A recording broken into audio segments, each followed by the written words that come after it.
Okay, we're on to the second sequence in the film where the plot begins to get a little momentum going. What does Buster see? The close-up tells us it's the horseshoe. He taps it with his foot. Notice Buster is not really moving, so we can pay attention to the important information. And notice also that the angle of the camera line shooting and the sidewalk is the same in all of these shots. Again, the person with the information is the one who's moving.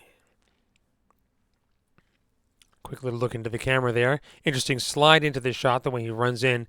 You notice how frantic Buster is, throwing papers around, leaping about, climbing the wall. In a moment, he's going to dive off the wall onto the ground. It seems very frantic. We'll see how he does that in a moment.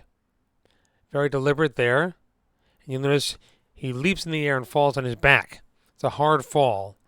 Now, notice before everybody takes off running, a lot of standing around, sitting, standing very slowly, and then he takes off. Forward motion. Okay. Shooting speed. Now we're cranking at 16 frames per second. I determined this just by looking at what's natural, knowing this was transferred at 24.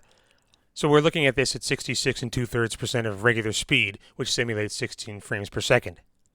You know, as Buster shoved that with his foot so it would become in the way of this gentleman here. Notice all the pauses he's putting in. Stops, looks, pick it up, stop, look. Taking his time. Look at all the pauses that are put in there.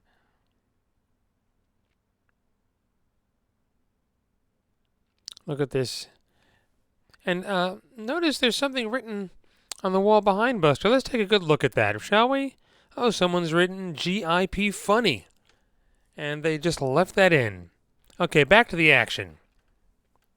We're cranking now at 14 frames per second. Now, wait a second. Buster's trajectory entering the shot didn't look natural. He seems to be coming from a higher altitude and not running straight in. Let's take a closer look at that. Slow down. He does seem to be entering the shot, perhaps swinging off of a swing or trapeze mounted off camera range on the left. One of those impossible gags. Now notice that frantic movement that we saw before, but notice it doesn't look so frantic. 1, 2, 3, 4, 5 pieces of newspaper. Again, we're cranking at 14, I believe, here. Look at his body weight, especially here. Oof. Did he mean or plan to land off the curb? Not sure. Now, this being a closer shot is cranked at 18 frames per second. 1, 2, 3 spits, and then boom. Now, let's take a look at the way, he got hit and then he jumped in the air and fell. Hit, whoop, and kabam. That's spine on concrete. Now, again, there are a few different cranking speeds here, but we don't notice it because the film is shown at one speed. And that's one of the flexibilities you have in making silent films and using the variable speeds, because it's all shown at one speed. And we're back at 14 here. Usually action is cranked much slower, 12 or 14. Now let's look at that sequence again at projected speed. Okay. He kicks it out. Again, it's so that this guy will see it. Remember all those pauses he put in? They're gone. But they were necessary, like little commas. Otherwise, everybody would look like they were running around like they were on Benny Hill or something. It's done very deliberately so that the information lands and reads. And that strange trajectory he has just adds to the panic that is generated by his rapidly going through those pieces of paper and not putting pauses in. Again, this difference in speeds is completely undetectable here. And the fact that he's leapt in the air and landed on his back after getting hit in the head, we completely buy it. This is something that everybody knew how to do, is to take that leap and do a hard fall on concrete without having to go right to the hospital. Now let's move on to the third sequence in the film. One of the great surreal gags in the film. One of the many surreal gags in the film. As the chase begins with the cigar store Indian or Native American turning on Buster. And again, we'll see in a moment that all these running and chasing scenes are cranked at a much slower speed, 12 or 14.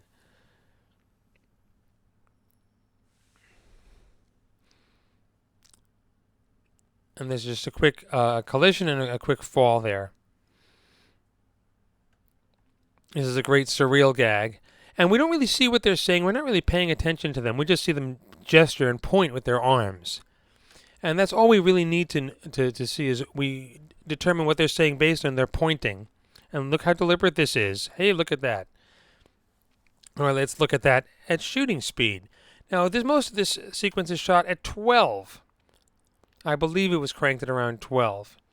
And now notice this. Look at this. He looks and he jumps and pauses before moving again.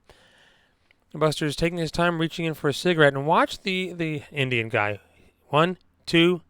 A full second goes by before he turns. He gets a match struck on him and waits an entire second before reacting.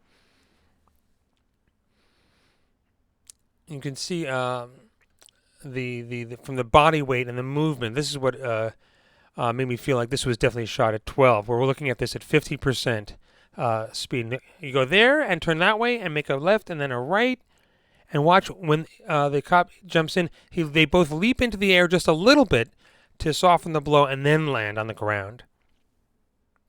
So they're not just banging into each other. Now, I believe we're at 14, and I've enlarged this so we can see just the 4 guys doing their business and the talking. And take a look. You'll notice the cop on the right is gesturing Buster's hat. You know, a guy with a little hat. I haven't seen him anywhere. Again, he's going to gesture the hat. You know, little hat, flat hat. Hey. Now watch how much time is taken here. They make the little tableau. Watch how long. 1, 2, 3. Hey, look at that. And they wait, and then they run. Let's take a look at it. At projected speed, 24 frames per second. 1, 2, 3. And you almost don't even notice that hop. Here's a little definition. And again, here, that pause. 1, boom. It's perfectly timed. In real life, that 1 second pause seems unnatural. And again, that little leap into the air before they fall is almost erased. It's part of what they needed to do physically to pull off the stunt. And it also gives a little extra punch to the fall. And again, we saw kind of what they were saying, but we're not even aware that he's gesturing the hat. I didn't notice it myself till I slowed this down. And just see them pointing. And watch the guy, the main cop. And the amount of time Buster took there pays off because it totally reads. Let's move on.